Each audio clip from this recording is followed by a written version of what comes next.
አቢጌል ምን ላድርግሽ?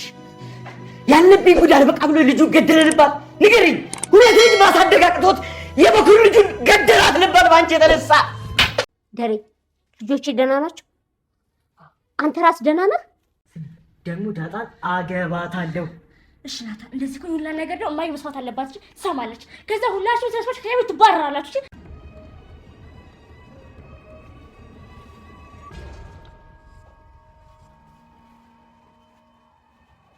ወይ ግን ኤቪ ምንድን ነው ያወቀችው ነገር? ናታን ወይኔ የአባዬ ልጅ እንደሆንኩ አወቀች እንዴ?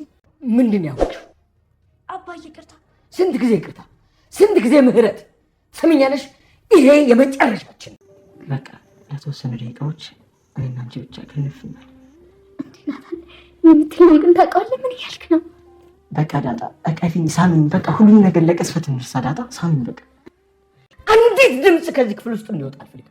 አንዲት እንከፍ እንዴ አባዬ ስልኬ ስሚ።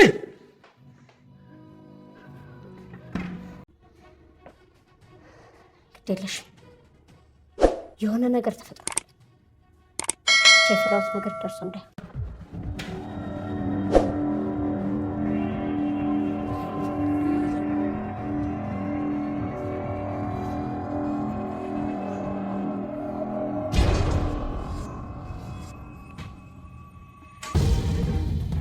በስተመጨረሻ በአቢጌል ጉዳይ ደረጀ ክፉኛ ተቆጥቷል። አቢጌልን ቤት ውስጥ እንደቆለፈባት ይታወቃል። አሁን ደግሞ የከን እንድታገኝ ሊያደርጋት ነው። ምክንያቱም ከዚህ በፊት ደረጀ ቢቆጣትም አቢጌል ግን ጭራሽ እየባሰባት ቤተሰቡን ለማጣላት የቁጥር አንድ ጠላት ሆና ተገኝታለች። ደረጀ አሁኑኑ ካላስተካከላት ይህ ቤተሰብ እንዲፈርስ የምታደርገው ራሱ ናት።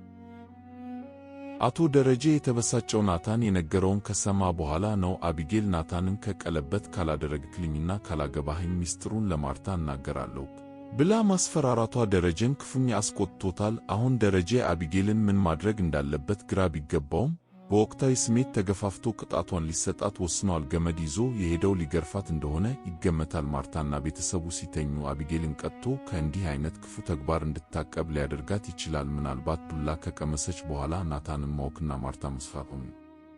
በሌላ በኩል ደረጀ ሙሉ ሚስጥሩን በዚህ 2 ቀን ውስጥ ለማርታ ሊነግራት ወስኗል። ማርታም ቢሆን የሆነ ነገር መፈጠሩን ጠርጥራለች። የደረጀ ጭንቀትና ዝምታ ስላልተዋጠላት ኩ ያስጨነቀ ነገር ምንድን ነው ብላ ጠይቀዋለች። እሱም ነገሩ ከባድና በትዳራቸው ላይ ዋጋ የሚያስከፍል መሆኑን ገልጾላታል። ነገር ግን እውነቱን እስኪነግራት ድረስ አቢጌል ተቆልፎባት እንድትቆይ አድርጓል። አቢጌል በዚህ ዕድሜዋ መቀጣት ባይኖርባትም ባህሪዋና የምትሠራው ጥፋት ግን ቅጣቱን ተገቢ ያደርገዋል።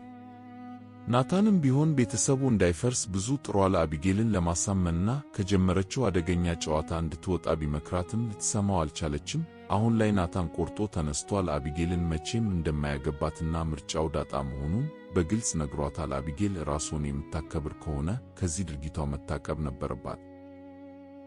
ዳጣ በበኩሏ በደረጀ ሁኔታ ተጨንቃለች። ነገሩ ሁሉ በሷ ምክንያት የተፈጠረ መስሏታል። ሰላም የሰጠችው ሚስጥራዊ ወረቀትና ታሪኩ ዳጣንም የሚመለከት በመሆኑ ናታን እውነቱን ሊነግራት ይገባ ነበር። አሁን ላይ ደረጀ ሚስጥሩ ሳይወጣና ማርታ ሳትነቃ ነገሮችን ለማስተካከል እየታገለ ነው። አቢጌል ግን የሁሉም ምክር ወደ ጎን በመተው ለጥፋት እየተጋች በመሆኑ ደረጀ ተከታታይ ተብሎ ይጠበቃል።